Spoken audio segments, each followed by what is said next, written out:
ব্যক্তি, তার মধ্যে শীতের মৌসুম ছিল।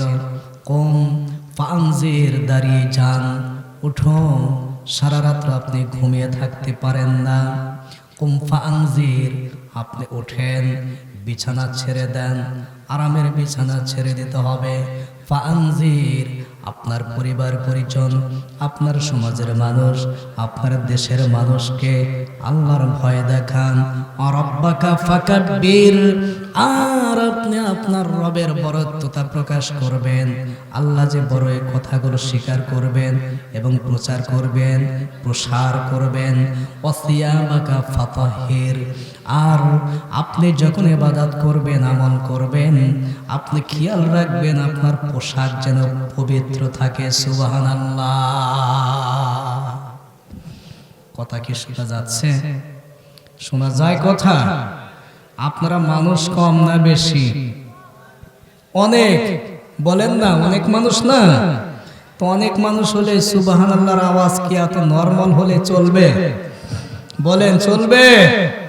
জোরে বলা যাবে তো ইনশাআল্লাহ?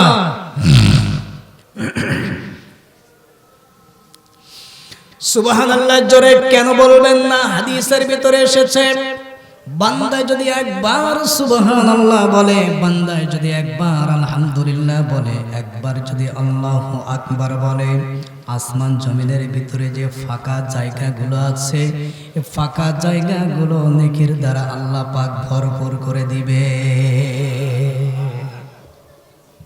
হাদিসের ভিতরে এসেছে।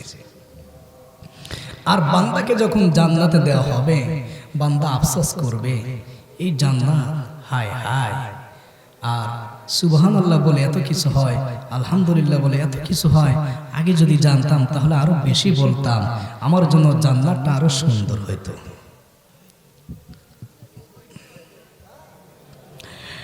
মুসলমান ভাইরা আমার, তাহলে আমরা আলোচনা শুনতেছিলাম মুহাম্মদ রাসূলুল্লাহ এত বড় একজন নবী, একজন রাসূল, তিনিও নামাজ পড়েছেন। আর কোন ব্যক্তি, কোন পীর, কোন গাউস, কোন মুর্শিদ, কথা বোঝা যাচ্ছে? হ্যাঁ, যদি বলে যে নামাজ পড়া লাগবে না, বলেন তো সে কি ভালো না ভালোর উল্টাটা? জোরে বলেন, ভালো না খারাপ? খারাপ। বোঝা যাচ্ছে না কথা? আমাদের দেশে, আপনারা তো থাকেন শহরে, আপনারা বলতে কি আমরা, আমিও তো আপনাদের একজন, নাকি বলেন? শহরে থাকি, কিন্তু এই দেশের বিভিন্ন অঞ্চলে, হ্যাঁ, অলিতে গলিতে নামাজ পড়া লাগে না, নামাজ না পড়লেই চলে, এমন বক্তব্য দেওয়ার মানুষ আছে না নাই? এটা জোরে বলেন না কেন? আছে না নাই? মুহাম্মদ রাসূলুল্লাহর জীবনে একটা গুনাহ নাই। তিনি নামাজ পড়লেন 5 ওয়াক্ত, এরপরে নফল পড়লেন, আরামে ঘুমিয়ে থাকতে জিবরাইল আমিন এসে উঠায় দেয়, উঠে নামাজ পড়েন। তো রাসূল যদি নামাজ পড়েন, মুহাম্মদ রাসূলুল্লাহ যদি নামাজ পড়েন, সাহাবীরা যদি নামাজ পড়েন, আর কোন পীর, এরপরে কোন বাবা, এরপর আরো অনেক যদি বলে যে নামাজ না পড়লে চলে, তাহলে কি তার কথা মানা যাবে? তার কথা কি সঠিক না ভুল কথা?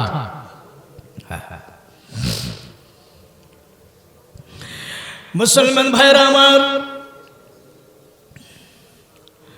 মুহাম্মদ রাসূলুল্লাহ সাল্লাল্লাহু আলাইহি ওয়াসাল্লাম এত বেশি নামাজ পড়েছেন, লম্বা সময় নামাজে দাঁড়িয়ে থাকার কারণে নবীজির পা মোবারক ফুলে যেত।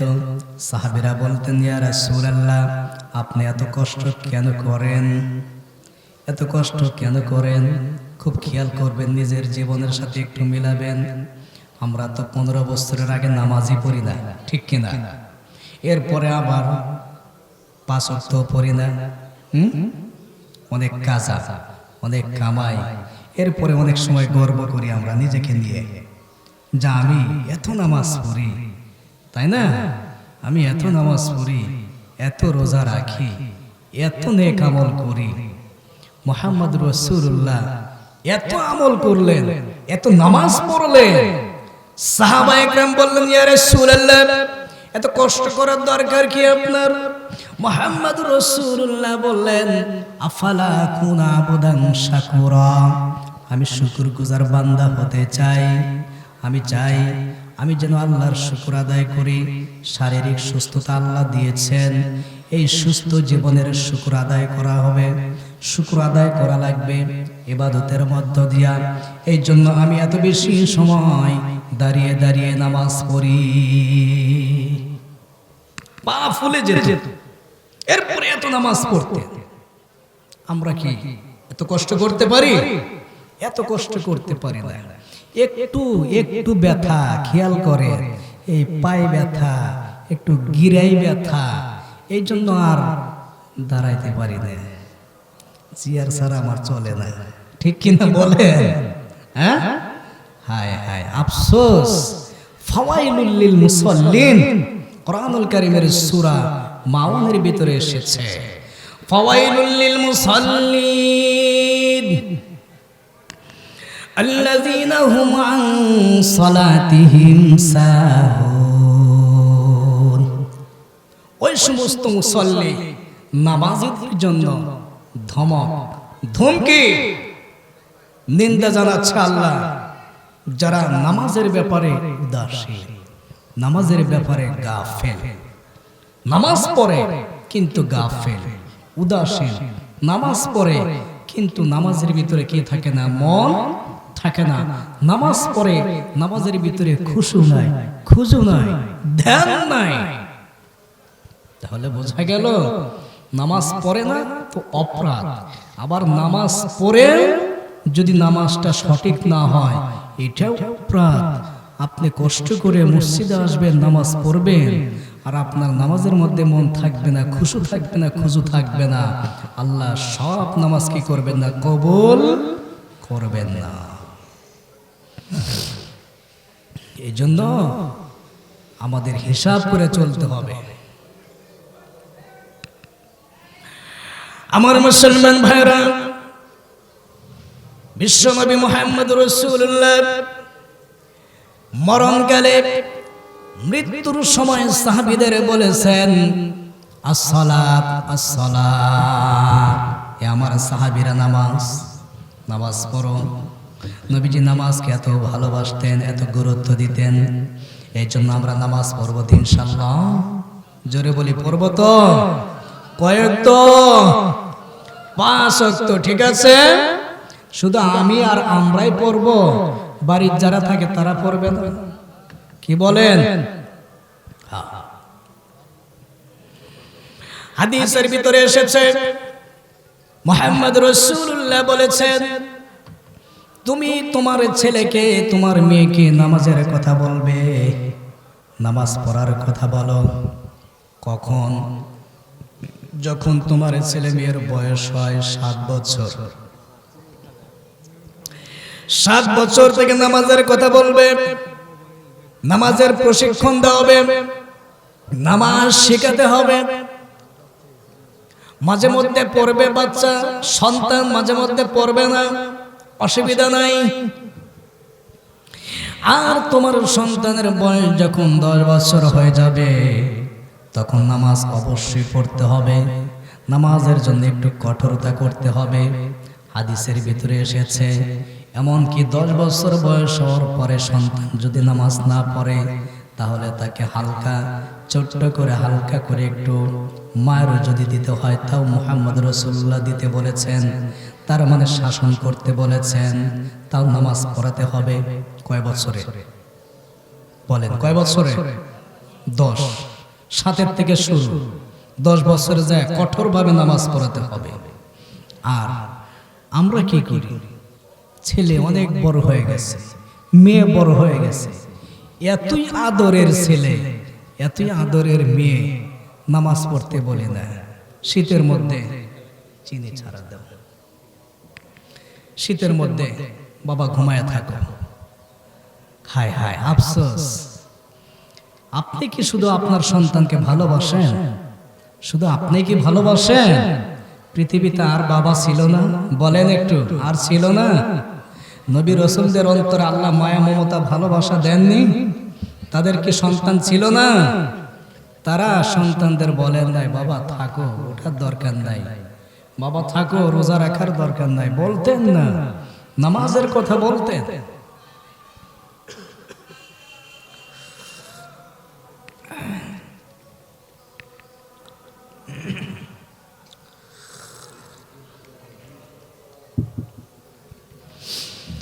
মুহাম্মদ রাসূলুল্লাহর ছোট্ট মেয়ে হযরতে ফাতেমাতুজ জাহরা রাদিয়াল্লাহু তাআলা আনহা এমন একজন নারী ছিলেন যার ব্যাপারে রাসূল বলেছেন সাইয়্যিদাতুন নিসাই আহলিল জান্নাহ।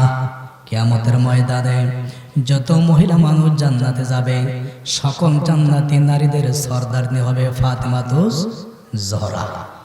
বলেন ঠিক আছে তো কথা? জান্নাতি নারীদের সরদারনি হবে, নেত্রী হবেন।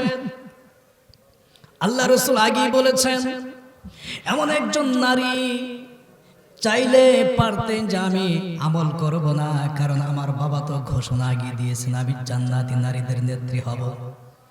কিন্তু ফাতেমা কি নামাজ পড়েন নাই? বলেন পড়েন নাই? রোজা রাখেন নাই? আমল করেন নাই?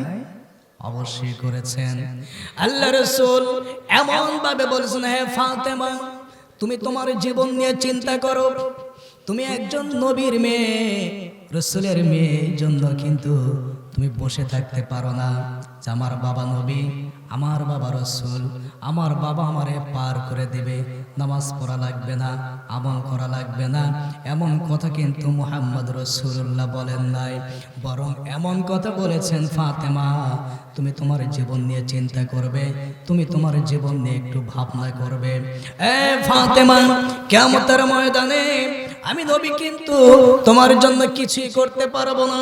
তোমার জীবনে যদি নেক আমল না থাকে, তোমার নেকির পাল্লায় যদি ভারী না হয়, আমি কিছুই করে দিতে পারবো না। আর যদি নেকি থাকে তাহলে আমি তোমার জন্য শাফাত করতে পারবো, সুপারিশ করতে পারবো। এ মুসলমান ভাইরা, একজন নবী একজন রাসূল হয় নিজের আদরের মেয়েকে এমন কঠোর ভাবে নির্দেশ দিতেন যে তুমি আমল করো তোমার জন্য। আর আমরা যদি না পারি আমাদের ভুল হবে, আর এটা আমাদের সন্তানদের উপরে ভালোবাসার পরিচয় হবে না, বরং আমি যে আমার এটাই প্রমাণিত হবে। ঠিক কিনা জোরে বলেন?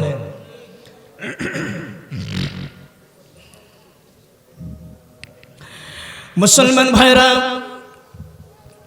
আপনি যে সন্তানকে মায়া করবেন, মমতা করবেন, আর যদি ইসলামের শিক্ষা না দেন, ধর্মীয় শিক্ষা না দেন, ধর্মের দিকে যদি আপনার ছেলে মেয়েকে আগায়া না দেন, আমলের জন্য যদি উৎসাহ না দেন, আপনার ছেলে মেয়ে কিয়ামতের ময়দানে আপনার বিরুদ্ধে আল্লাহর আদালতে মামলা দেবে, অভিযোগ দেবে। ঠিক কিনা বলেন? এই জন্য আমরা হয়তো মনে করি না আমার ছেলের জন্য আমি এত ভালোবাসা রাখি না। আপনি যদি ছেলেকে দিনের পথে পরিচালনা না করে আপনি যতই ভালোবাসেন, আপনার ছেলের ক্ষতি চাচ্ছেন, এটাই প্রমাণিত হবে। কিয়ামতের ময়দানে আপনার ছেলে আপনার মেয়ে বিপদের মধ্যে পড়ে যাবে।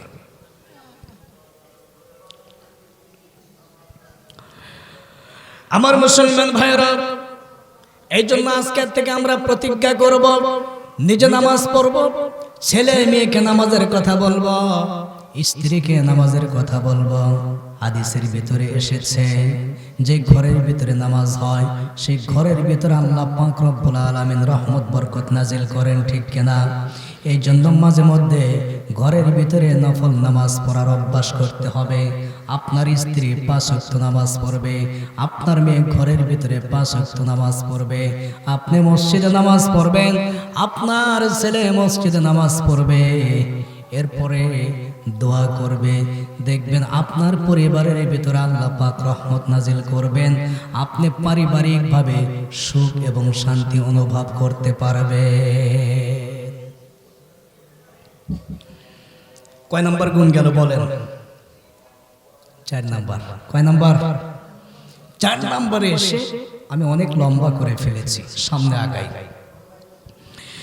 والذين يقولون ربنا اصرف عنا عذاب جهنم ইন্না যাবাহা কানা গরামা। আল্লাহু আকবার বলি। 5 নাম্বার গুণ হলো যে ব্যক্তি আল্লাহ পাক রব্বুল আলামিনের দরবারে